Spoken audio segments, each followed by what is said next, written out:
Hello, this is Chef Janie Pendleton, and today we're making my recipe for chicken pot pie.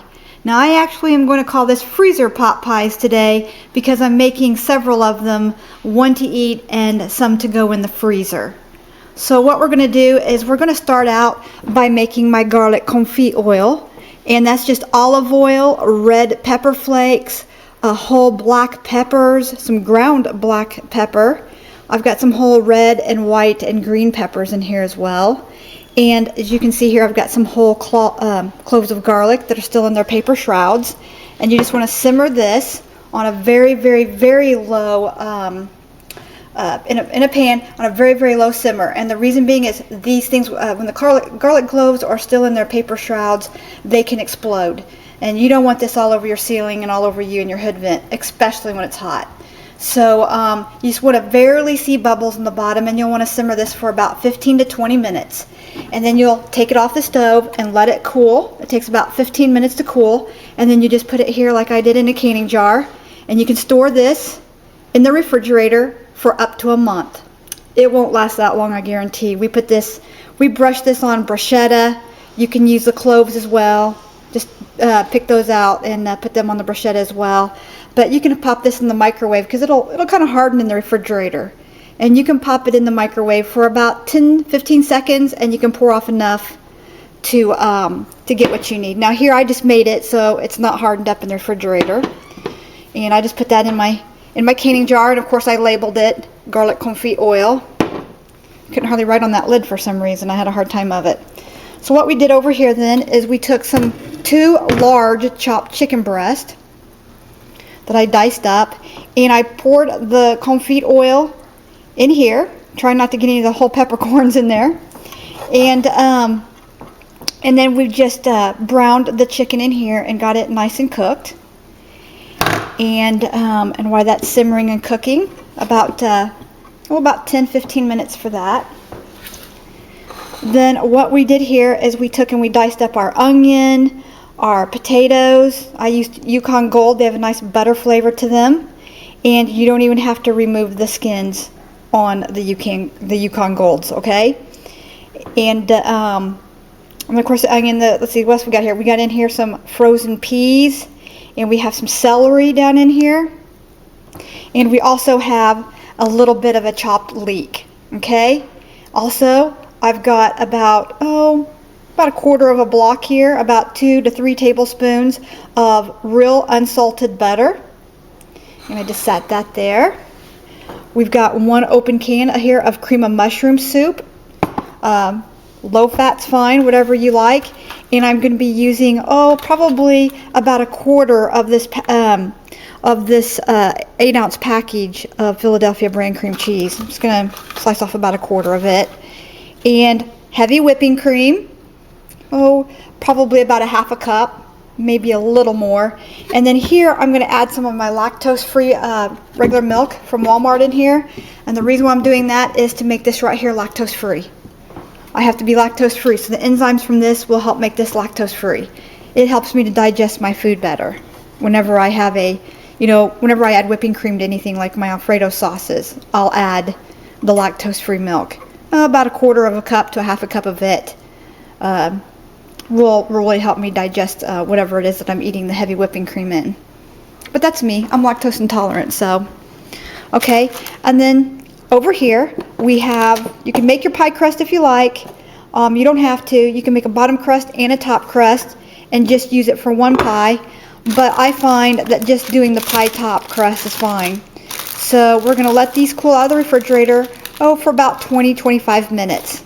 That helps me to form them and roll them out better. And if I roll them out a little thinner, I can get a third pie maybe out of it. And then if you'd like, you can also add some mild cheddar cheese or whatever kind of cheese you like.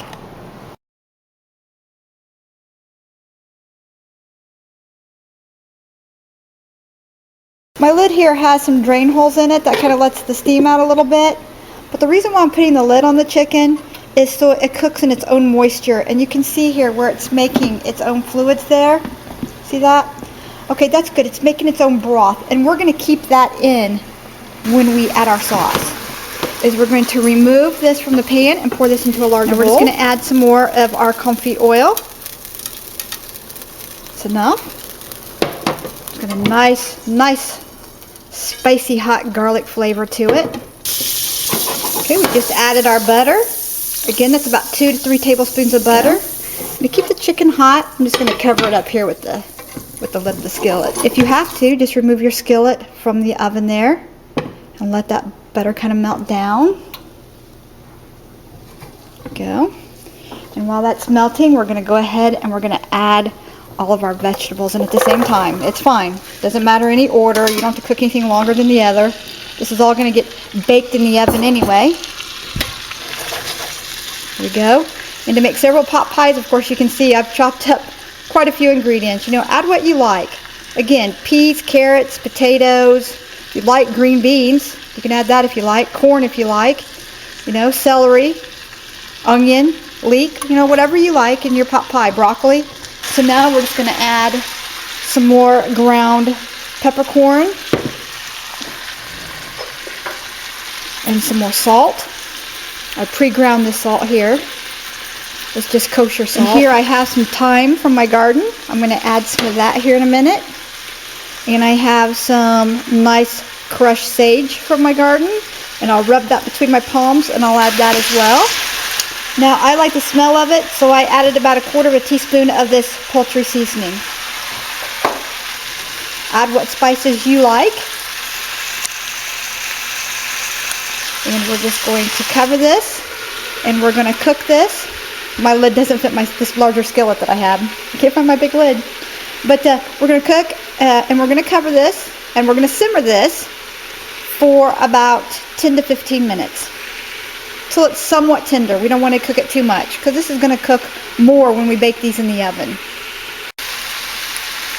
Now after the first 5 minutes of simmering in the oil, I'm going to add a cup of water.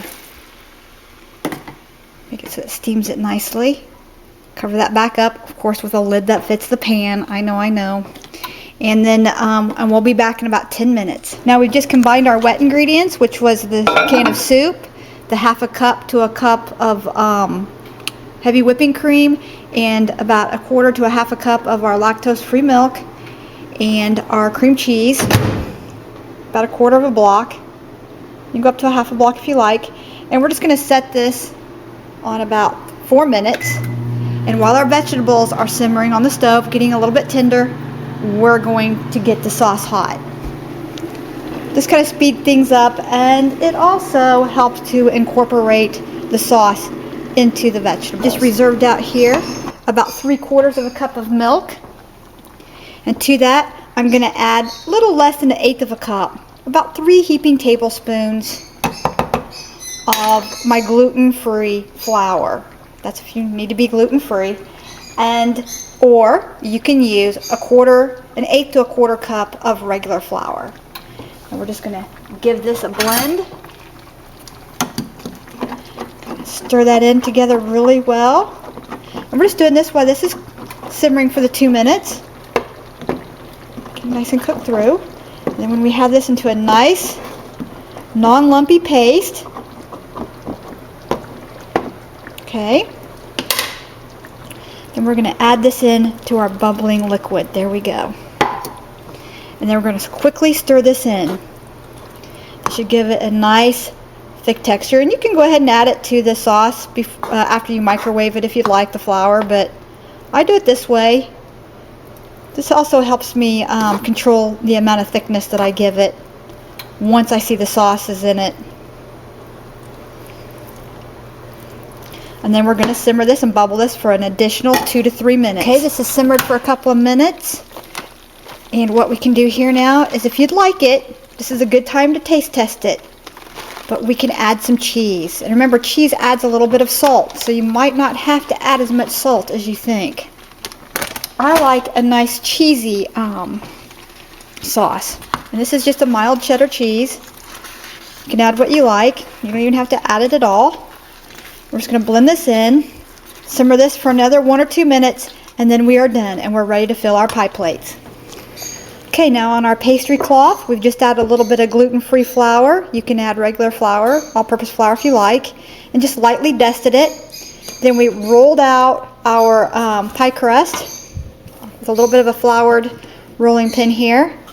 We've taken our saved pie containers from our other things that we have purchased, and we're recycling as well.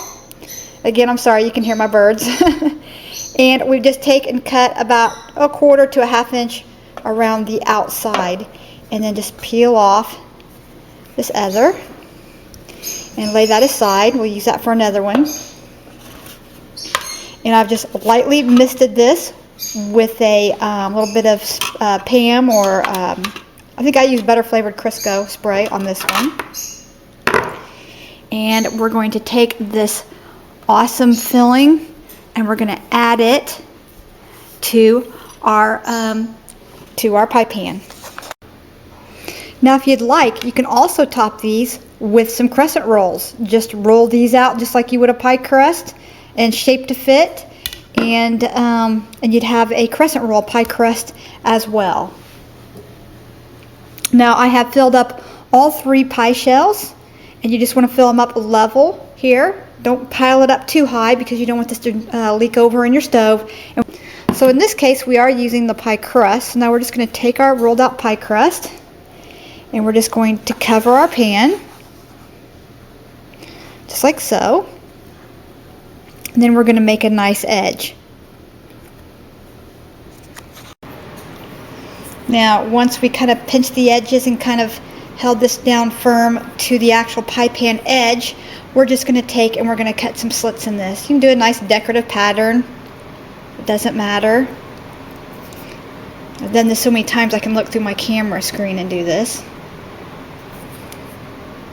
Okay, now we're just going to brush the top of this with either an egg white, a whipped up egg white, where you add just a pinch, like a 1/8 of a teaspoon to a 1/2 teaspoon of water to an egg white. Whip that up and you can brush the top of it with that, or you can use heavy whipping cream. Today I've got the heavy whipping cream and a little bit left in the container, so I'm just going to go ahead and use that. Okay, I'm just going to take and just kind of brush that on lightly. Put that on a little bit heavy there, didn't I? But that's okay. We'll get it. Try not to ruin our little decorative edge here. Okay, meanwhile, we're going to finish up the other ones, and I think we're going to have one tonight for supper. I just rolled that 3rd pie crust out, made the slits in my top, and this is, I could have gotten 4 probably out of this, but I only was able to get 3 of the pie crust, so I went ahead and used a bigger pie plate that still fit my ring. And I'm just going to lay this right here on top. I've brushed this with the cream, and I'm just going to put this one in the oven because it's not frozen for about 45 minutes to an hour. It's already hot. I probably 35 to 45 minutes will do it. And I'll know because it'll be nice and bubbly here inside the slits. And that's when I know that it will be done. When right in here, these center slits here are kind of bubbling, it will be done. And in the last 5 minutes, I'll remove the ring and let that kind of brown a little bit on the edges.